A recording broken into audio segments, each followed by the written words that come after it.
Hi friends, ಹೇಗಿದ್ದೀರಿ? ಎಲ್ಲರೂ ಚೆನ್ನಾಗಿದ್ದೀರಿ ಅಂತ ಅಂದ್ಕೊಂಡಿದ್ದೇನೆ. ಬನ್ನಿ, ಇವತ್ತಿನ ಸ್ಪೆಷಲ್ ರೆಸಿಪಿ ಏನಂತಂದರೆ ರೆಸ್ಟೋರೆಂಟ್ ಸ್ಟೈಲ್ಗಳಲ್ಲಿ ಸಿಗುವಂಥ ಚೆನ್ನ ಮಸಾಲ ಗ್ರೇವಿ. ಇದನ್ನು ತುಂಬ ಅದ್ಭುತವಾಗಿ ಸುಲಭವಾಗಿ ಎಲ್ಲರಿಗೆ ಇಷ್ಟವಾಗುವಂಥ ಒಂದು ಅದ್ಭುತವಾದ ರೆಸಿಪಿ. ತುಂಬ ಚೆನ್ನಾಗಿ ಬಂದಿದೆ. ಬನ್ನಿ ಇದನ್ನು ಮಾಡೋದು ಹೇಗೆ ಅಂತ ನೋಡೋಣ. ಇಲ್ಲಿ ನಾನು 1 ಕಪ್ ಕಡಲೆಕಾಳು ತಗೊಂಡಿದ್ದೇನೆ, ಬಿಳಿ ಕಡಲೆಕಾಳು. ಇದನ್ನು ಚೆನ್ನಾಗಿ ತೊಳೆದು ನಾನು ರಾತ್ರಿ ನೆನೆಸಿಟ್ಟಿರೋದು. ಇದು ಚೆನ್ನಾಗಿ ನೆಂದಿದೆ. ಇದನ್ನು ನಾನು ಕುಕ್ಕರಿಗೆ ಹಾಕ್ತಾ ಇದ್ದೇನೆ. ಇದರಲ್ಲಿ 2 ಗ್ಲಾಸ್ ನೀರು ಕೂಡ ಇದೆ. ಇದನ್ನು ಹಾಕಿ ನಾನು ಈಗ ಸ್ವಲ್ಪ ಉಪ್ಪು ಹಾಕಿ ಬೇಯಿಸ್ಕೊಳ್ತಾ ಇದ್ದೇನೆ. ಮುಚ್ಚಳ ಮುಚ್ಚಿ ಈಗ 4 ರಿಂದ 5 ವಿಸಲ್ ಬರುವ ತನಕ ಬೇಯಿಸ್ಕೊಳ್ತಾ ಇದ್ದೇನೆ. ಇದನ್ನೀಗ ಚೆನ್ನಾಗಿ ಬೇಯಿಸ್ಕೋಬೇಕು. ಈಗ ನೋಡಿ, ಚೆನ್ನಾಗಿ ಬೆಂದಿದೆ. ನೋಡಿ, ಈ ಥರ ಚೆನ್ನಾಗಿ ಬೇಯಬೇಕು. ಕಡಲೆ ಚೆನ್ನಾಗಿ ಬೇಯಬೇಕು. ಬೆಂದ್ರೇ ಗ್ರೇವಿ ಚೆನ್ನಾಗಿ ಟೇಸ್ಟಿಯಾಗಿರ್ತದೆ. ಈ ಥರ ನೋಡಿ ಬೇಯಬೇಕು. ಬೆಂದಾಗಿದೆ, ಇದು ಸೈಡಲ್ಲಿ ಇರಲಿ. ಈಗ ನಾವೊಂದು ಪೇಸ್ಟ್ ರೆಡಿ ಮಾಡುವ. ಇಲ್ಲಿ ನಾನು 2ರಿಂದ 3 ಈರುಳ್ಳಿ ತಗೊಂಡಿದ್ದೇನೆ. ಇದಕ್ಕೆ ನಾನು 1 ಟೇಬಲ್ ಸ್ಪೂನು ಶುಂಠಿ ಹಾಕ್ತಾ ಇದ್ದೇನೆ. 2 ಟೇಬಲ್ ಸ್ಪೂನು ಬೆಳ್ಳುಳ್ಳಿ ಹಾಕ್ತಾ ಇದ್ದೇನೆ. ಇದನ್ನು ಈಗ ಚೆನ್ನಾಗಿ ಪೇಸ್ಟ್ ಮಾಡಬೇಕು. ಚೆನ್ನಾಗಿ ಪೇಸ್ಟ್ ಆಗಬೇಕು. ಮುಚ್ಚಳ ಮುಚ್ಚಿ ಇದನ್ನು ಪೇಸ್ಟ್ ಮಾಡಿ ತಂದಿದ್ದೇನೆ. ನೋಡಿ, ಇದನ್ನು ಒಂದು ಬೌಲ್ಗೆ ನಾನು ಹಾಕಿ ಇಟ್ಕೊಂಡಿದ್ದೇನೆ. ಇಲ್ಲಿ ನಾನು 5ರಿಂದ 6 ಟೊಮೆಟೊ ತಗೊಂಡಿದ್ದೇನೆ. ಇದು ಚಿಕ್ಕದಾಗಿರುವ ಕಾರಣ ನಾನು 6 ತಗೊಂಡಿರೋದು. ನಿಮಗೆ ದೊಡ್ಡದಿದ್ದರೆ ನೀವು ಒಂದು 3ರಿಂದ 4 ತಗೊಂಡ್ರೆ ಸಾಕಾಗ್ತದೆ. ಇದಕ್ಕೆ ನಾವೀಗ ಬೇಯಿಸಿರುವಂಥ ಕಡಲೆಕಾಳು 2ರಿಂದ 3 ಟೇಬಲ್ ಸ್ಪೂನ್ ಹಾಕಬೇಕು. ಇದೇ ಇದರ ಸ್ಪೆಷಲ್ ಇದು. ಈಗ ನೋಡಿ, ಇದು ಪೇಸ್ಟ್ ಕೂಡ ರೆಡಿ ಆಯಿತು. ಇದು ಸೈಡಲ್ಲಿರಲಿ. ಮತ್ತು ಇದನ್ನು ಹಾಕುವ ನಾವು. ಇಲ್ಲಿ ನಾನು ಬಾಣಲೆ ಬಿಸಿ ಆಗಲಿಕ್ಕೆ ಇಟ್ಟಿದ್ದೇನೆ. ಇದಕ್ಕೆ ನಾನು 2 ಟೇಬಲ್ ಸ್ಪೂನ್ ಎಣ್ಣೆ ಹಾಕ್ತಾ ಇದ್ದೇನೆ. ಈಗ ಇದಕ್ಕೆ ಸ್ವಲ್ಪ ಸ್ಪೈಸಸ್ ಹಾಕ್ತಾ ಇದ್ದೇನೆ. ಇದನ್ನು ಚೆನ್ನಾಗಿ ಫ್ರೈ ಮಾಡಿದ ಮೇಲೆ ನಾವು ಪೇಸ್ಟ್ ಮಾಡಿರುವಂಥ ಈರುಳ್ಳಿ ಪೇಸ್ಟ್ ಹಾಕಬೇಕು. ಈರುಳ್ಳಿ ಮತ್ತು ಬೆಳ್ಳುಳ್ಳಿ ಶುಂಠಿ ಪೇಸ್ಟ್ ಮಾಡಿರುವಂಥದ್ದು. ಇದನ್ನು ಈಗ ಚೆನ್ನಾಗಿ ಫ್ರೈ ಮಾಡಬೇಕು. ಇದನ್ನು ಒಂದು 5 ನಿಮಿಷದ ಕಾಲ ಚೆನ್ನಾಗಿದು ಫ್ರೈ ಮಾಡಬೇಕು. ಇದನ್ನು ನೋಡಿ, ಈ ಥರ ಚೆನ್ನಾಗಿದು ಬೇಯಬೇಕು. ಘಮ ಬರಬೇಕು, ಅಲ್ಲಿ ತನಕ ಫ್ರೈ ಮಾಡಬೇಕಿದು. ಇದು ಫ್ರೈ ಮಾಡಿದ್ರೇ ಚೆನ್ನಾಗಿ ಟೇಸ್ಟಿಯಾಗಿರ್ತದೆ. ನೋಡಿ, ಇದು ಫ್ರೈ ಆದ ಮೇಲೆ ನಾನು ಇದಕ್ಕೆ 2 ಟೇಬಲ್ ಸ್ಪೂನು ಚಿಲ್ಲಿ ಪೌಡರ್ ಹಾಕ್ತಾ ಇದ್ದೇನೆ. ಖಾರದ ಹುಡಿ ಹಾಕ್ತಾ ಇರೋದು. ಇದಕ್ಕೆ ನಾನು 1 ಟೇಬಲ್ ಸ್ಪೂನು ಧನಿಯಾ ಪೌಡರ್ ಹಾಕ್ತಾ ಇದ್ದೇನೆ. 1 ಟೇಬಲ್ ಸ್ಪೂನು ಜೀರಾ ಪೌಡರ್ ಹಾಕ್ತಾ ಇದ್ದೇನೆ. 1 ಟೇಬಲ್ ಸ್ಪೂನು ಬಡಿಸೊಪ್ಪು ಪೌಡರ್ ಇದು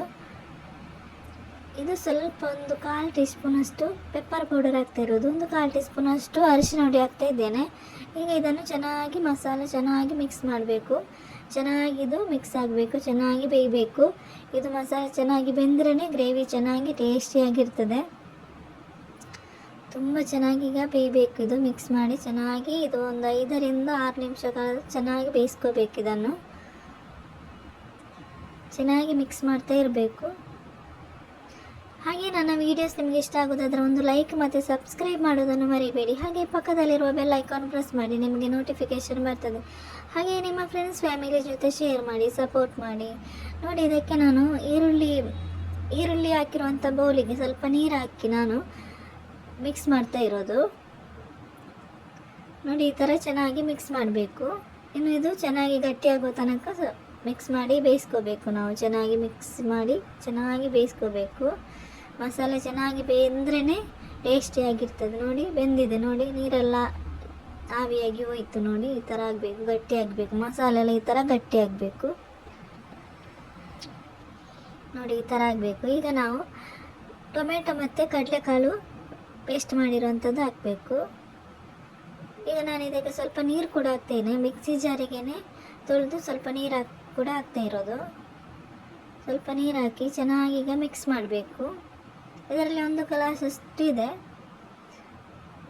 ಈಗ ಇದನ್ನು ಚೆನ್ನಾಗಿ ಮಿಕ್ಸ್ ಮಾಡಬೇಕು. ಈ ಥರ ಚೆನ್ನಾಗಿ ಮಿಕ್ಸ್ ಆಗಬೇಕು. ರೆಸಿಪಿಯನ್ನು ಟ್ರೈ ಮಾಡಿ. ನಿಮ್ಮ ಅನಿಸಿಕೆ ಅಭಿಪ್ರಾಯಗಳನ್ನು ಕಮೆಂಟ್ ಬಾಕ್ಸಲ್ಲಿ ತಿಳಿಸಿ. ತುಂಬ ಅದ್ಭುತವಾಗಿ ಬಂದಿರುವಂಥ ಒಂದು ಚೆನ್ನ ಮಸಾಲ ಗ್ರೇವಿ ತುಂಬ ಚೆನ್ನಾಗಿ ಬಂದಿದೆ. ಒಮ್ಮೆ ಟ್ರೈ ಮಾಡಿ. ಈಗ ಇದು ಚೆನ್ನಾಗಿ ಮಿಕ್ಸ್ ಮಾಡಬೇಕು. ಕೈ ಬಿಡದೆ ಚೆನ್ನಾಗಿ ಮಿಕ್ಸ್ ಮಾಡಬೇಕು. ಇದು ಚೆನ್ನಾಗಿ ಮಿಕ್ಸ್ ಮಾಡಿ ಕುದಿ ಬಂದಿದೆ. ಇದು ನಾನು ಕುದಿ ಬಂದ ಮೇಲೆ ನಾವು ಬೇಯಿಸಿರುವಂಥ ಕಡಲೆಕಾಳು ಹಾಕ್ತಾ ಇರೋದು. ನೀರು ಸಮೇತ ಹಾಕ್ತಾ ಇರೋದು. ಇದು ನೀರಾದರೂ ಏನು ತೊಂದರೆ ಇಲ್ಲ, ಮತ್ತು ಗಟ್ಟಿ ಆಗ್ತದೆ ಅದಕ್ಕೆ. ನೋಡಿ, ಈ ಥರ ಎಷ್ಟು ನೀರು ಇದ್ದರೆ ಸಾಕಾಗ್ತದೆ. ಇದು ಕರೆಕ್ಟಾಗಿದೆ, ನೀರೆಲ್ಲ ಕರೆಕ್ಟಾಗಿದೆ. ಇದು ಮತ್ತೆ ಗಟ್ಟಿ ಆಗ್ತದೆ. ತಣ್ಣಗಾದ್ಮೇಲೆ ಇದು ಗಟ್ಟಿ ಆಗ್ತದೆ.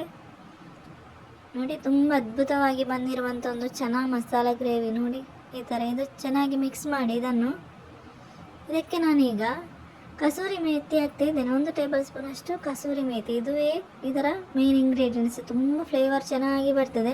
ಇದು ಒಂದು ಸೀಕ್ರೆಟ್ ಇಂಗ್ರೀಡಿಯೆಂಟ್ಸ್, ಇದು ಚನಾ ಮಸಾಲ ಅಂತೇಳಿ, ಚೋಲೆ ಮಸಾಲೆ ಅಂತ ಹೇಳ್ತೇವೆ. ಇದು ಹಾಕಬೇಕು. ಇದು ಹಾಕಿದರೆ ತುಂಬ ಚೆನ್ನಾಗಿರ್ತದೆ ಮಸಾಲ ಅಂತೂ, ಟೇಸ್ಟ್ ಅಂತೂ ಸೂಪರ್ ಆಗಿರ್ತದೆ. ಈ ಮಸಾಲ ಹಾಕಿದರೆ ಫ್ಲೇವರ್ ಕೂಡ ಚೆನ್ನಾಗಿರ್ತದೆ. ಇದು ಎಲ್ಲ ಅಂಗಡಿಗಳಲ್ಲಿ ಸಿಗ್ತದೆ, ಇದು ಯಾವ ಬ್ರ್ಯಾಂಡ್ ಇದು ಕೂಡ ಹಾಕ್ಬೋದು ನೀವು. ತುಂಬ ಚೆನ್ನಾಗಿ ಬಂದಿದೆ, ತುಂಬ ಅದ್ಭುತವಾಗಿ ಬಂದಿರುವಂಥ ಒಂದು ಚನಾ ಮಸಾಲ ಗ್ರೇವಿ ನೋಡಿ, ಅದ್ಭುತವಾಗಿ ಬಂದಿರುವಂಥದ್ದು. ಚೆನ್ನಾಗಿ ಮಿಕ್ಸ್ ಮಾಡಬೇಕಿದು.